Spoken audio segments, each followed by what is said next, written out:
Come on in. My name is Bill Tobin, and this is your restaurant success tip of the day. I saw this on another post online with someone using the quote unquote 3 times rule to price their menu. I can't stand it when people say, oh, price things 3 times your cost. If you are making pasta noodles, you can literally make, it's flour and water, you can literally make a pound of pasta for less than 10 cents. Maybe okay, let me go on the high end.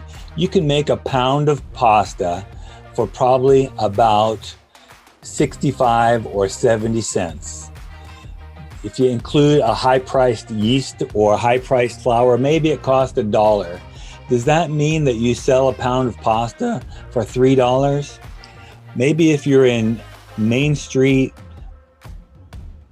Arkansas or Kansas, where everything's cheap, maybe you do sell a plate of pasta for $3. If you add meatballs, maybe you sell it for $4.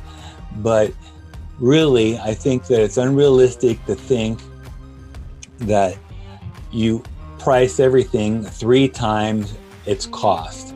Let me give you a better example. Pretend you have 2 restaurants, or pretend that I have 2 restaurants. Both of them are in Orlando, Florida, and my menus are exactly the same. So that means my food costs are exactly the same and my labor costs are exactly the same. If both restaurants have the same menu, same food costs and same labor costs, exactly the same, does that mean my menu prices are going to be exactly the same?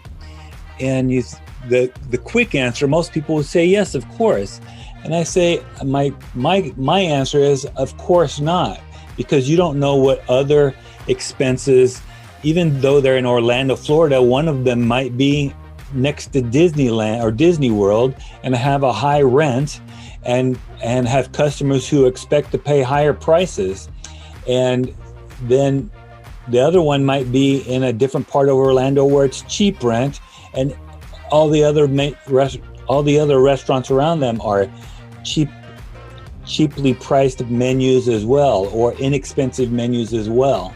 And so you really have to take your competition, all of your costs, what people are willing to pay, and let alone your food costs and your labor costs. So don't get stuck in a 3 times rule menu pricing situation. It's never a good rule. If you priced your sodas that way, you'd be leaving money on the table every time you sold a soda, because a soda costs about 10 cents. You're not going to sell a soda for 30 cents, right? That makes sense to most people. And there's lots of places. I went to a restaurant over the weekend where they charged me $5 for a 12-ounce glass of ginger ale because it was a nice restaurant and they can get away with it. So don't get stuck on your 3 times rule pricing. It's a bad rule. Whoever teaches it is not thinking of all the different variables that go into pricing a menu. So your task for today, consider all the things that go into pricing your menu besides food cost when you price your menu. Now go make it happen. Do you have a comment or a tip for restaurant leaders? Text me at 808-201-0550 or find me at restaurantleadership365.com. This is Bill Tobin. Thanks for coming in. See you tomorrow.